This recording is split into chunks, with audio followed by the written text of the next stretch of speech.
I don't know, but it's a great show. I watched it, and I love watched it every week, not hate watched it. Love watched it, but listen, it was the same time as Sex and the City. So, like you said, you might not have been Anthony. It was pretty much the same time. It was, yeah, it was. It was. It's true.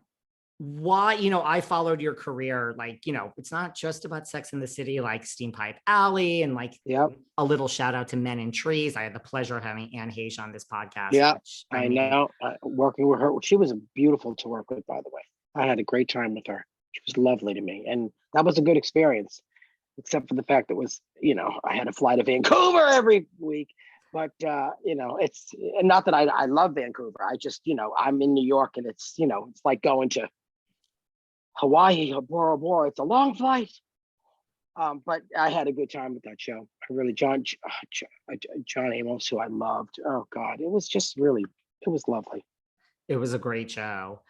What do you attribute just Sex in the City? The fact that now we have a second incarnation, what do you think, what this show did for LGBTQ? We had two main gay characters in the 90s. That was, big, big fashion, New York.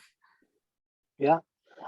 It was way ahead of its time, and what it did for women and their sexuality and their sexual life, being unashamed of it and wanting what they want and going after what they get, and all their disappointments. In New York City was like they said, it's always been the fifth character, and I'll tell you what it did. I live 8 blocks from the meatpacking district, and the meatpacking district, when I got there, was the meatpacking district. It was, they were slaughtering cows and slicing, it was a butcher. It was a big, area for butchering animals to eat. And now, because they were, people had, they would go down to the meat camp. They filmed a lot of the meatpacking district. There was an apartment there, and I forget who had the apartment there. But anyway, that accelerated the growth.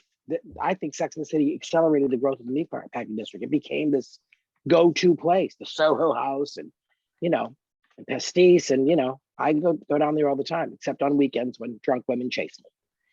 And now what it costs to live there, so Oh yeah, that too. Yeah. All those buildings. How do you, just from being friends with her and working with her, how do you think just from the 90s to today, SJP has changed, as an actress, as a human? Well, I think she was always a great actress, and she's always been so kind. And I've, socialized with her and her husband, who I also adore, Matthew, who's one of the funniest people I've ever met in my life. And, but in this incarnation, that last season of And Just Like That, she was at the top of her game, and she, we lost Willie. That was horrible. It was very difficult. It was incredibly sad. And they had to rewrite on the fly. And I remember coming in I came in the day after he passed. I was working, and I just broke. It was horrible. And SJ took me out and just, calmed me down, soothed me. And she's like she's like a sister. She's amazing to work with. And the great thing was that I was always in Charlotte's life. And look, it had been 11 years since the last movie. So obviously I am friends with Carrie. Anthony is friends with Carrie, but audiences need to be spoon-fed, and they need to see it. I've been put into her life now, which is, a great thing. I get to go to lunch with them. I get to, I get to be part of her life, and as well as Charlotte's life and Miranda. And so, and I hope I get to be part of some of the new characters who I love, Sarita Chowdhury, who I adore. She's become a very close friend, and Karen Pittman, who's wonderful, and Nicole R. Parker, who I adore. I love her. So I hope I get to play with them too. I don't know yet. I get these episodes one at a time. That's how I like it. I don't want to know. You don't? I don't want to know. No, I don't. I want to discover it at the table read. That's when I read it. That's how I do it. Was there something comforting about, the fact that you guys were in production, when Willie passed, the fact that, not that everyone was so far away, you lived in New York, but was there at least Yes, something? We were all together. Yeah. We were all together. It was, to be separated during that wouldn't have been fun. No, it wouldn't have been a good thing. We were together. We all kind of just huddled together and powered through and did it, and kept them in our hearts the whole time. That's what I would have thought. Yeah. Is there a certain storyline of like yours or Carrie's or anyone's that you thought just like jumped the shark like throughout the years where you're just like, oh guys, come on, I can't believe we're doing this? No, not really. I don't tell the writers what to do. I'm not one of those people that, like, if there's a few things I've improvised here and there, but Michael Patrick King, I've known him since 1983. We did stand up together. He wrote me this part. I didn't know it was going to come back, continually come back. No, I only did 12 episodes over the last 4 years of the show. Wow. Season 3, 4, 5, and 6, and then I did both movies, which kind of solidified it. But oh, my ear parts are going out. This is not good.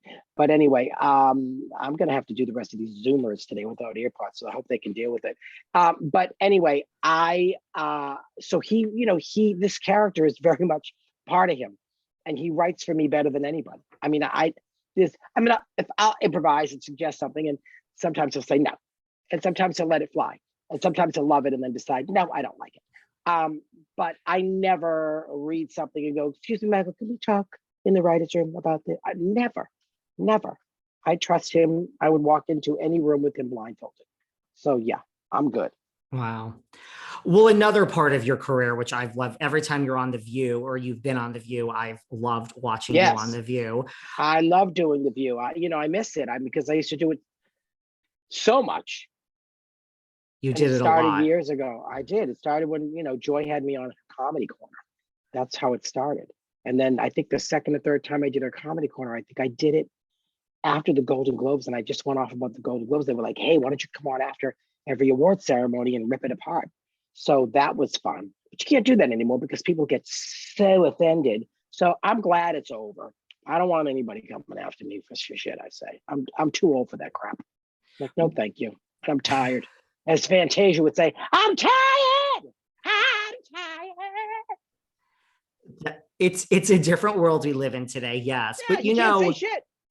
You can't say shit. I mean, after The Masked Singer, though, sometimes the phone starts ringing, you with this new panel, like if you got a call to join The View, you wouldn't.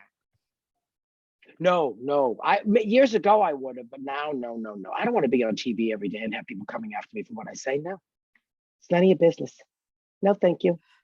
No, I'm good. Look, especially now with this coming back, I'm good. I don't know what's going to happen. This is season 2. I would love it to go on a little bit more, but then I'm fine. I can continue to be the laziest man in show business.